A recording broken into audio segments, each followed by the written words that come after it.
Namaste, my good friends, and welcome to my YouTube channel. My name is Victor, and today I'm going to share with you 5 things I think you should know about this incredibly impactful and uplifting full moon / eclipse taking place on July 16th, 2019. It's a time of an unprecedented vibrational frequency that you all have the ability to now tap into and attune yourself with. And what does that mean? What was it, mumbo jumbo, you're talking about, Vic? You have the ability to change your channel, change the channel in your life, and vibrate at an unprecedented octave.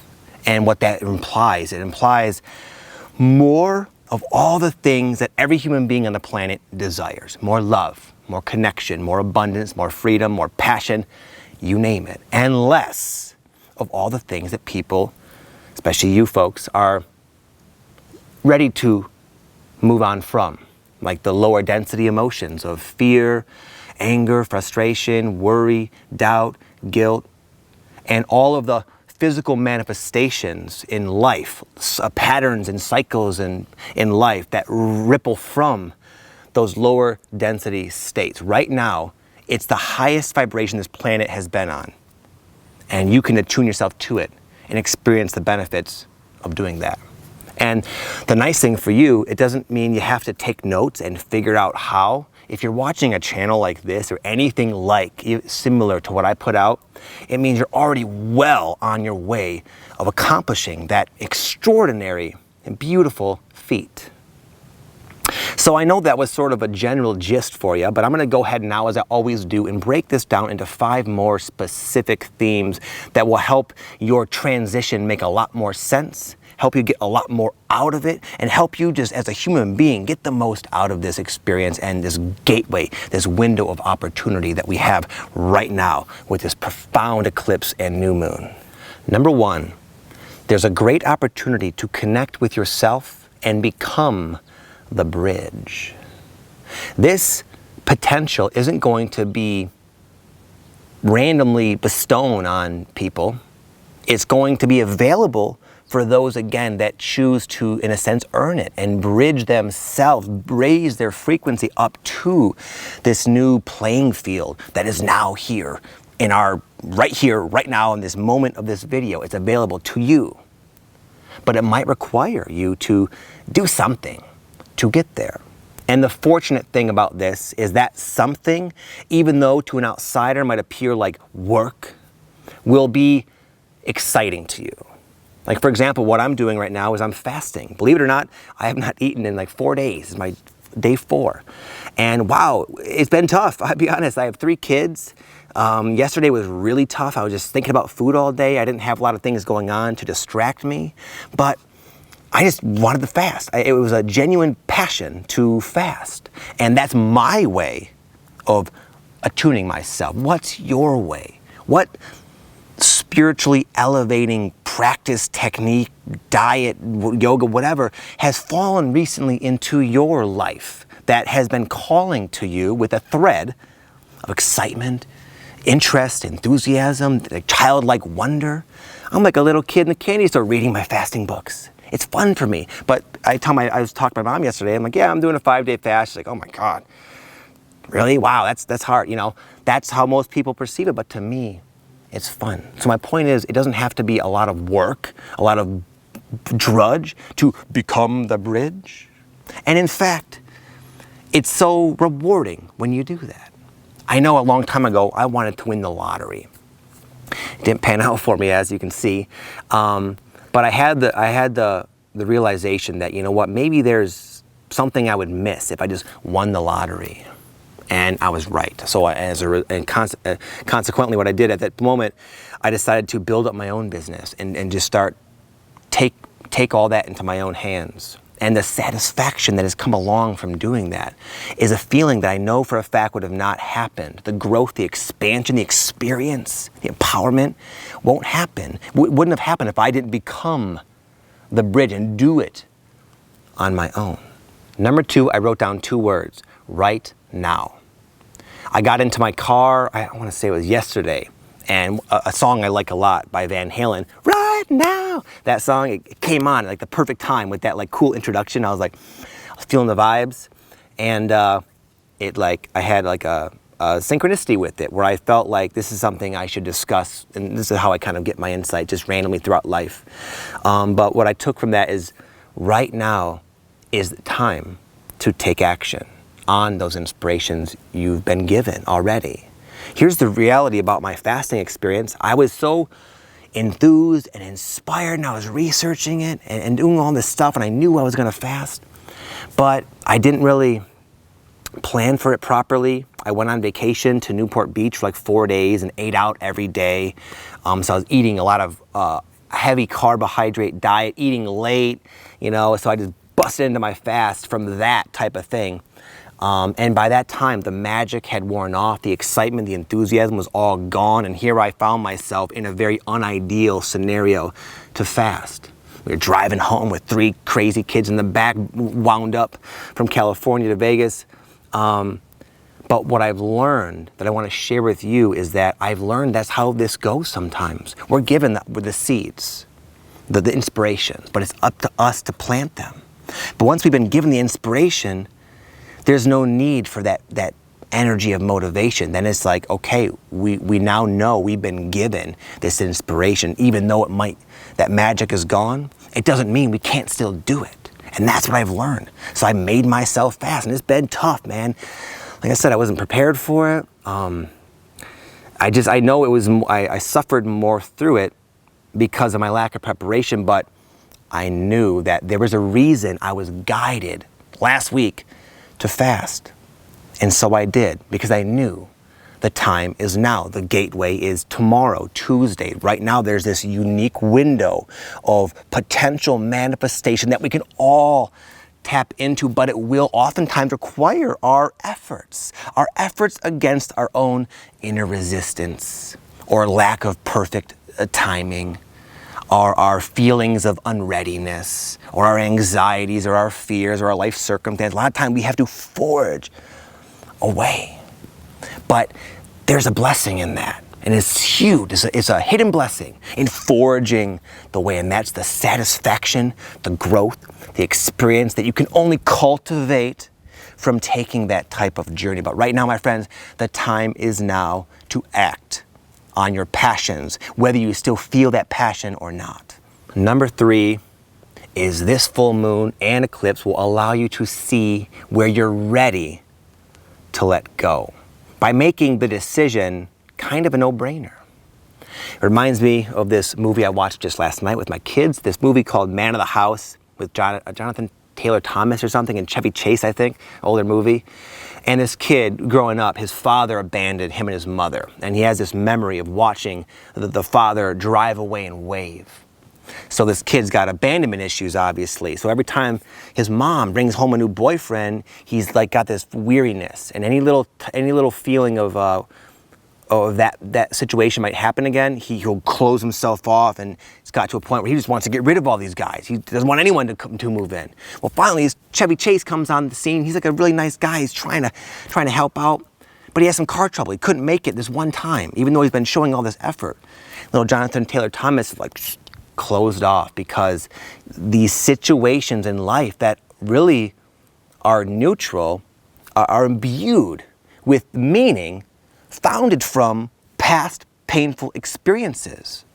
But living this unconscious continuation of these old patterns unnecessarily, of course, it leads to feeling that way, those pains, all over again, with a situation that doesn't necessarily imply that.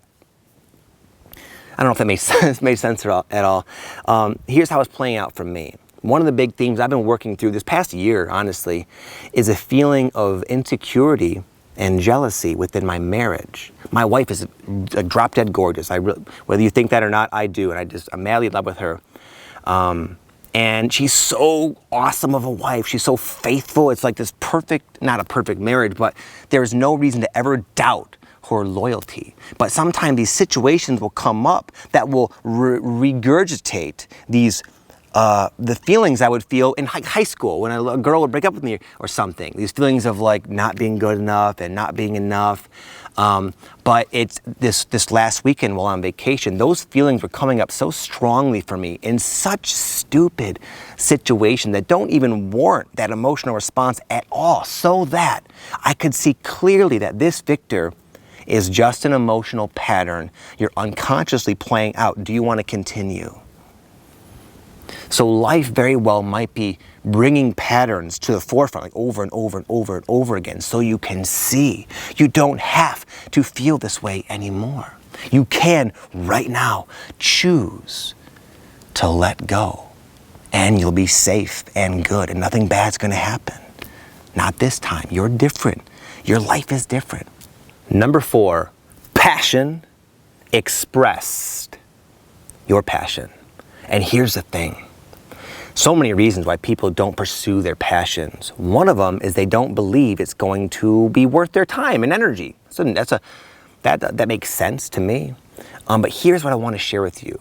Passion never goes unnoticed. It will allow you to attract, magnetize yourself to opportunities that are a reflection of that passion.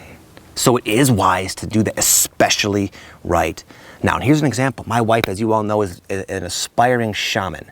And that's a very difficult path for anyone to take. And mind you, she has 3 kids. And she just sort of has been going at it hardcore with the reading of the books and the practicing of her techniques and the healing of people at her retreats and all these different things she does. And her passion has been recognized by these really high-level shamans that we work with. These people see maybe 30, 50 people a month, and they've seen thousands of different people. And they don't just give their energy and their time to anyone, but they do Patty. Patty the other day reached out to the particular shaman and said, you know what? I think I'm ready to start drinking the medicine alone. The shaman said, no, you're not. You're a few years away from that, honey, but because I recognize that's a rare thing, that zest. I recognize that in you. Why don't you come over to my house and we'll journey together, be free of charge, and you get to work with this master shaman free, because that shaman sees something in her passion expressed over time. Same thing with my boy Forrest. He's like down the way over there and shooting his own videos. I saw something in him. He moved across the country, and then he moved like 3 states over just to come be my intern for free, just to learn from me. And like, he has a real dedication. He's part of my friend Aaron Dowdy's and I, a full-time purpose group where we teach people how to grow online businesses. And he was the most active member, the most diligent participant, and he was one of the first ones in. And it's like that passion eventually was recognized by me, and now I've taken him under my wing, and he's gonna explode on YouTube. His dreams are manifesting extremely quickly, not because he got lucky, because he expressed that passion. Now is the time. I don't care what your situation is. I don't care what people are saying or what your inner critic is saying. Now is the time, and if you feel it, then by God, go for it. And number 5, it's not all hard work. It's not all pushing through our boundaries. Life doesn't have to be only about growth and transformation and expansion, even though those are obviously good things to do and experience, but there's also a time for celebration. And sometimes celebration takes, again, a little bit of effort, a little proactivity of taking a moment to step back and look, not at the present challenges you wish to overcome, not the circumstances you need to resolve, not the things you want to do or become, but the things you've already done, the accomplishments you've already made, the transformations, plural, that you've already experienced. It's a time to look back and celebrate your victories. This is something I'm learning right now, because I've started this sort of online thing, and it's built up so much momentum and so much speed, and it's so exciting to go forward in it. And I can go as fast as my body can handle. But there's more to life than forward progress. I'm learning. There can be an extreme amount of subtle joy experienced in a quiet moment of inner contemplation and reflection. So during this time, I've been trying to step back and watch my children play. Watch them play with blocks, hear their giggles, and they fight a lot, actually. They argue a lot. And just sort of take a moment and choose to appreciate that. And this can be hard to do because normally we're focused on the next step, the next challenge, again, the next circumstance to resolve. But right now is an opportunity because the vibes are so high and you've done so much work. I know if you're watching this, you have, straight up. Every single one of you watching this video at this moment now who resonates with this mumbo jumbo I'm speaking about, you've done an incredible amount of work. So everyone watching at this moment can tap into this feeling of personal satisfaction. And right now is such an opportunity where you can really feel that. Like you can really experience the quiet, silent joys within your heart space, within your being. So long as that you are becoming the bridge, so long as that you are following your passion and not depriving the world of your gifts and your talents because of your fears, and so long as you choose to simply step back and let go and celebrate who you are. Take that in for a moment. Who are you? What have you done? What have you become? You are an eternal soul. You've had thousands of lives and journeys and triumphs and failures and everything in between. You have so many notches on your belt that you have like 17 belts in the closet. You don't know which one to wear every day. Tap into that. You can feel that right now. Okay, my friends, that is my message for the day. I hope you enjoyed it. I feel thankful that I was able to get through this being fasted. I wasn't sure how my energy would be, but I'm very happy with how it came out. And I wish you all nothing but the best on your journey. Much love to each and every single one of you, beautiful souls. If you're brand new to my channel, let me just say I have created a couple of free guided meditations that I kind of channeled myself. The one I have to offer today is my higher self reunion meditation. Is totally free. Check it out down below if you'd like. And what it'll help you do is connect with yourself. You're always connected. You're always tapped in. But sometimes it can be helpful to just sit back and listen to something that will bring that connection into the forefront. And that's the intention behind this particular meditation. It's totally free. Check it out down below if you'd like. With that said, I'm going to close. I'm going to shoot some more videos and go find my boy Forrest. And see you all next time. Much love.